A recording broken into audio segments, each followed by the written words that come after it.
Not again.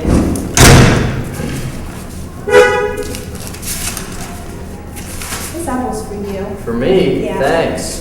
What do apples and volunteering have in common? Education today starts now.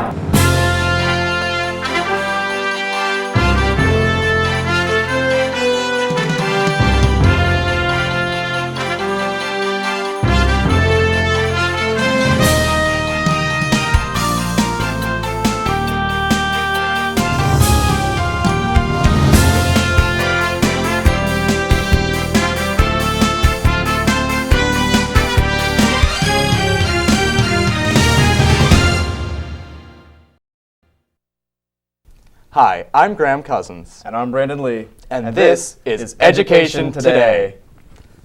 Earlier this year, the Armstrong Chamber of Commerce decided to bestow a new category of annual recognition awards, the Golden Apple Award.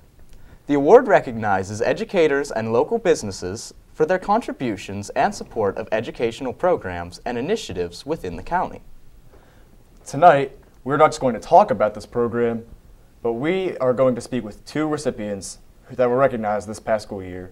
One is a building administrator from right here in Armstrong School District, and the other will represent his business that was also recognized. We are now joined by Kirk Lorgan and Clem Rosenberger. Welcome to Education Today. Thank you. Thanks, guys. Yep. Now, could you please introduce yourselves for our viewers and give us a little bit of background information on yourselves? Kirk? I'm currently the principal at West Shamokin High School. I am a lifelong resident of Armstrong County, Armstrong School District. I graduated from Katanning High School in 1993 with Clem, with Mr. Rosenberger. We went to high school together. I currently sit on the ASD Board Foundation, ASD Foundation Board, and education is pretty much my life. As Kirk said, I also graduated from Katanning High School, and I am currently the Chief Operating Officer of Farmers Merchants Bank here in Katanning. Well, thank you. First, could you explain to us what exactly the Golden Apple Award is? I'll tell you what, prior to last year, I didn't know what the Golden Apple Award was either. You and me both. But actually, the award recognizes local educators for their time and dedication to education locally. It's actually handed out by the Armstrong County Chamber of Commerce. Do you have any insight into how the nominees are scored or how you were selected? It's really just based upon, as Kirk alluded to, contributions within the Armstrong County area within the Education Society. So what happens is the chamber announces that they're going to look at recipients, and peers and fellow workers are able to go on their website and nominate individuals based upon their accomplishments. Now, this Golden Apple Award seems like a real top-notch kind of recognition, a lot of pride. Do you have any how does one become nominated for this fantastic award? I think it's just a matter of, you participate. I know that I sit on the ASD Foundation Board. I do a lot of different things within the school and in the community, and it basically takes one person to notice that there's a lot of good things going on in the community, and we were nominated in that realm. So that's what it takes, just basically to do things that you really don't want recognized for, basically. It's just you're doing things for the local community and the students in the Armstrong School District. And the process then is the same for educators and businesses to be nominated for this award? Yeah, correct. Yeah, I know that Clem was recognized as the Volunteer of the Year for all the things that he does for the community through not only the ASD Foundation, but Habitat for Humanity and a lot of other things that he participates in. That's great. All right. Now, were either one of you guys aware that you were being nominated for this award, or was it just a surprise? No, I had no idea. In fact, to this day, I'm not even sure who nominated me. But it's a great honor and nice accomplishment. So. Yeah, and I echo those sentiments. I had no idea until the day I got a phone call from the Chamber of Commerce to tell me that I was nominated and that I had also had received the award. So it was quite the humbling experience, and very honored to have received it. So how exactly did you feel when you were named? Obviously it was a great achievement. How did it make you feel? Were you proud of yourself? Yeah, without a doubt, as Kirk mentioned, it's really kind of a humbling experience. I think not just Kirk and I, but hundreds of people in the community put a lot of hours into education and supporting the initiatives therein, and it's nice to be recognized for those efforts. Absolutely. Yeah, exactly. I mean, it was a great feeling. I was very humbled, very excited, and it was really nice too to be part of it with Clem, because I know the amount of work that he does in the community, and high school friends to be rewarded and receive these awards in the same day was relatively nice. It was a really nice thing. It was a good day.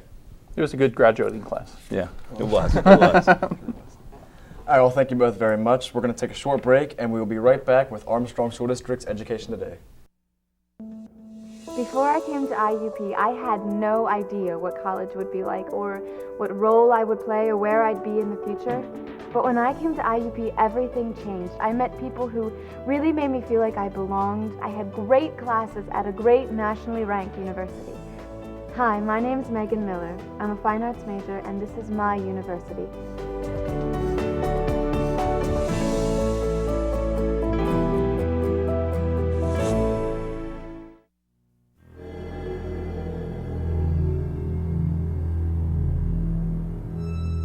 The following are messages and warning signs about teen dating abuse, drugs, and alcohol awareness. If you are a victim or know one, please do not hesitate to talk to someone before it's too late. Together we can save each other, one life at a time. One life at a time. One life at a time. One life at a time. One life at a time.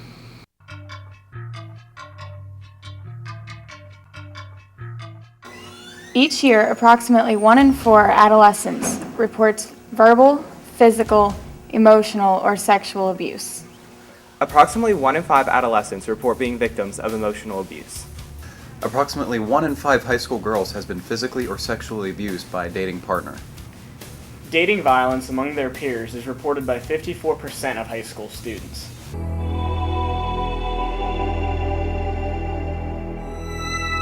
Of teens believe verbal abuse is a serious issue for their age group. Nearly 80% of girls who have been victims of dating abuse in their dating relationships continue to date the abuser. Nearly 20% of teen girls who have been in a relationship said that their boyfriend has threatened violence or self-harm in the event of a breakup. Nearly 70% of women who have been raped knew their rapist. The perpetrator was or had been a boyfriend, a friend, or a casual acquaintance. Nationwide, nearly 1 in 10 high school students has been hit, slapped, or physically hurt on purpose by a boyfriend or girlfriend. 1 in 3 teens reports knowing a friend or peer who has been hit, punched, kicked, slapped, or physically hurt by a partner.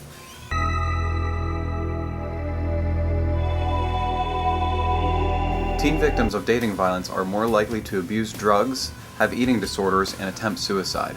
A recent survey of schools found that there are an estimated 4,000 incidents of rape or other types of sexual assault in public schools across the country.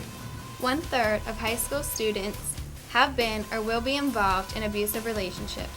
Dating violence is the leading cause of injury to young women. About 40% of teenage girls ages 14 to 17 say they know someone their age that has been hit or beaten by a boyfriend. Jealousy and possessiveness are early warning signs of abuse. You are in a dating violence relationship if your partner puts you down and makes you feel like you can't do anything right. You are in a dating violence relationship if your partner refuses to allow you to have contact with your friends and family.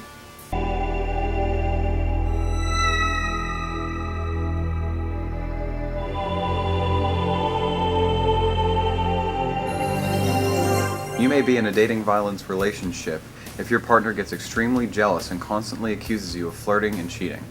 You are in a dating violence relationship if your partner hits, slaps, kicks, punches, or threatens you with physical harm. Relationships can be abusive, even if there's no hitting. Abuse can be verbal and emotional too. If you are in an abusive relationship, talk to the guidance counselor who has resources of people that can help, or someone that you can trust.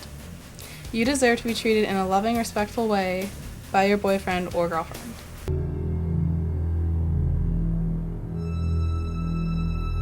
Consequences of underage drinking are serious. Alcohol-related highway deaths are a major killer of teens and young adults today. Alcohol use is associated with youth homicides, suicides, and drownings. The solution is simple. If you're underage, don't be under the influence. Know the facts. They're sobering. 500,000 high school students report weekly drinking binges.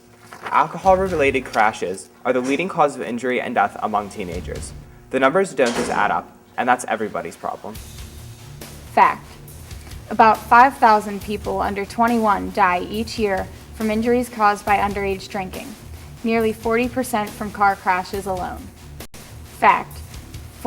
About 440,000 Americans die from diseases associated with tobacco use each year. More than 40% of people who begin drinking before age 15 eventually become alcoholics.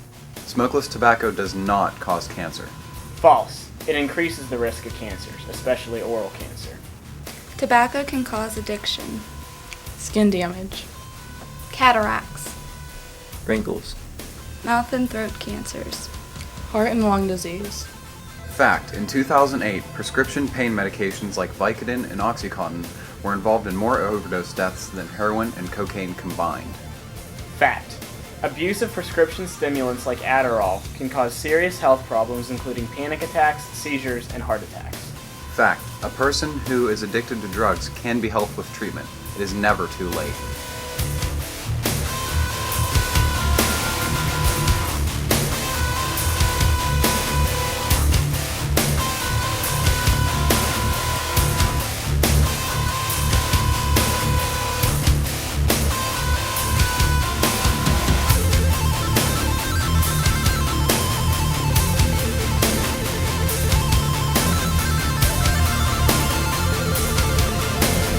Hi, we're back with Armstrong School District's Education Today.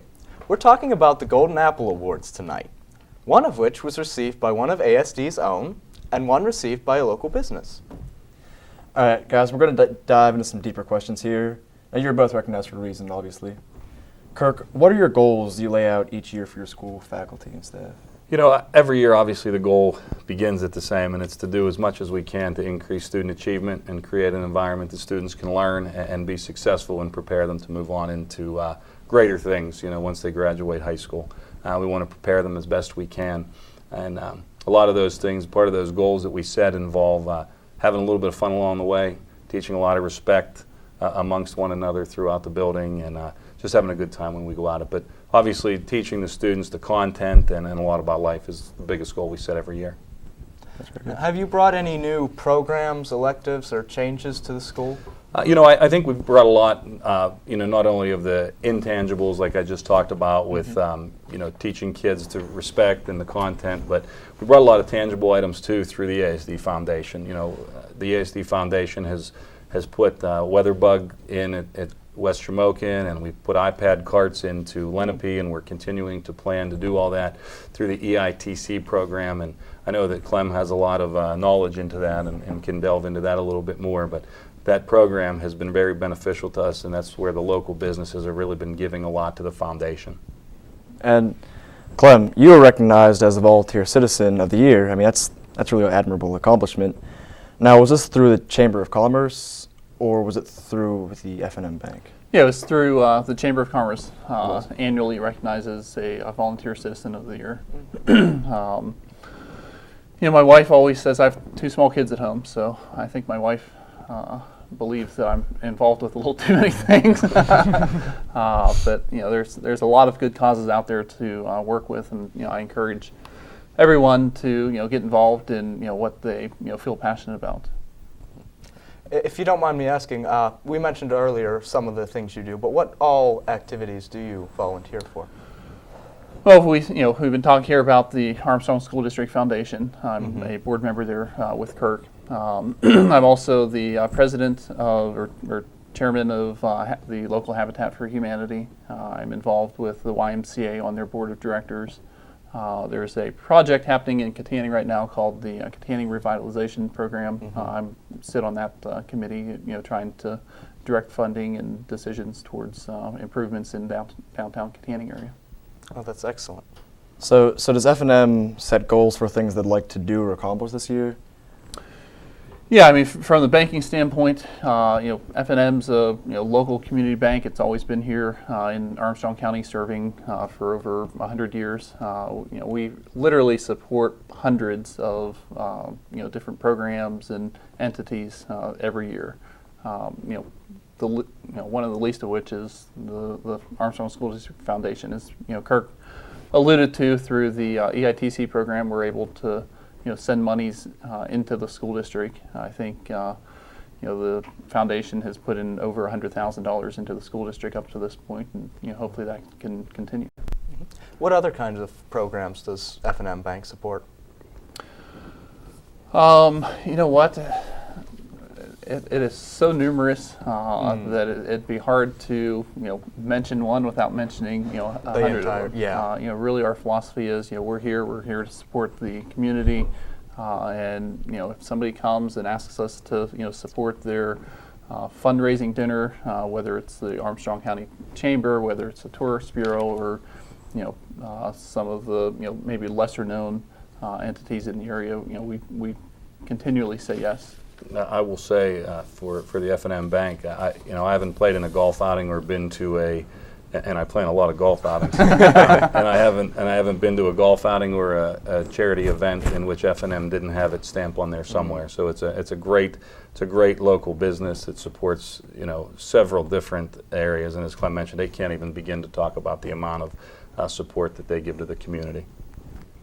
All right, so let's get back to the EITC programs, and both of you actually sit on the AHS-TV Foundation board, so you'll have some sort of insight. Now, what does the EIT dollars bring to the Armstrong School District? EITC is education improvement tax credits. It's actually offered, a program offered through the state. You're able to, as a business, offset some of your tax dollars with tax credits. So you can get up to 90% of your tax dollars back as long as you're donating to participating education improvement foundations and sponsoring entities. The program is given back to the schools. When they give it to the school district foundation, we do have to use that money in certain ways, and a lot of it has to be used regarding science and technology, engineering, mathematics. The money that we get from the EITC program does have stipulations on how you have to use it. But to be honest with you, when it's involving education, it's really not that hard to find a lot of items to spend that money on, and it has certainly been an increase in our schools and the educational opportunities. Now, I mentioned my kids earlier. Just a few weeks ago, there was open house up at Lenape Elementary School, and we were sitting in Mrs. Zelafro's class for my daughter, and she's going through all these different activities that she has for the kids, and she's talking about, I think it's called Versatiles, that she has in the classroom, and she keeps mentioning the kids, and they're talking about how exciting it is and things. And that's one of the programs that the foundation sponsored, so it was nice to actually be in the classroom and hear the teachers so excited about those programs. That's great. Yeah. Now, so obviously this kind of funding is very important for our schools and community. Do you have any comments about its importance? Yeah, I mean, everybody reads in the newspaper and hears on the news how tax dollars are getting harder to distribute from the national level and the state level down into the schools. So having the foundation able to raise funds from the private sector and be able to funnel that back into the school to purchase items for programs that otherwise wouldn't exist is very instrumental. And a quarter of what we have done we wouldn't be able to do a quarter of what we do in the Armstrong School District Foundation if it weren't for the EITC dollars. I know this year that we just received a check for $30,000 from F&M Bank for the EITC dollars. Prior to the EITC money that we were getting, the most we would get in a year is probably $6,000 or $8,000 from a golf outing and from some other donations. So, it increases what we can do times 5 to 10, the amount that we can give back to the schools. So the EITC money is all donated from various corporations and individuals who want to make a difference. Correct. Last year there was even F&M Bank, Northwest Bank, Equitable Gas. There were several others who allotted their funds to come back to the Armstrong School District Foundation. For things that the taxes won't cover. Right. Excellent. All right, so Clem, obviously you have a lot going on right now. but what other plans can you say that F&M Bank has going for them, and what can you look forward to in the future? I think our plan at this point is just to, kind of continue to do the same. I think as, Kirk alluded to, I think we've been known to be able to be out there supporting the community in everything that it's doing, and, we always want to be seen doing that. So as we, continue to grow the bank, we want to still, participate in everything that we possibly can and support those charities that need the help at this time. Okay. I think we've learned a lot of very valuable information today. Is there anything else you'd like to say to our viewers or add for their benefit? I just like to thank everybody out there, F&M Bank and the Chamber of Commerce for honoring me for that award, and I'd like to encourage everyone to help out as best they can in all areas. Volunteerism does mean a lot to a lot of different people, and if anyone would take an opportunity to do that, someone out there appreciates it. And if you have an opportunity to support the AHS-TV Foundation, please do so. I don't think I can say it any better than Kirk just did. So. All right, well, that's our show for today. I'd like to thank our guests, Kirk Lorgan and Clem Rosenberger, for taking time out of their busy schedules to talk about their extraordinary recognitions. Thank you guys a lot for that. Thank you. And I'd also like to thank the TV production students of Katanning High School, led by their teacher, Mr. Don Swanson. They were actually there from film crew today. All right. Please join us again next week for another look at the Armstrong School District. And for more information, you can visit our updated website for information about the district. And please have a great week.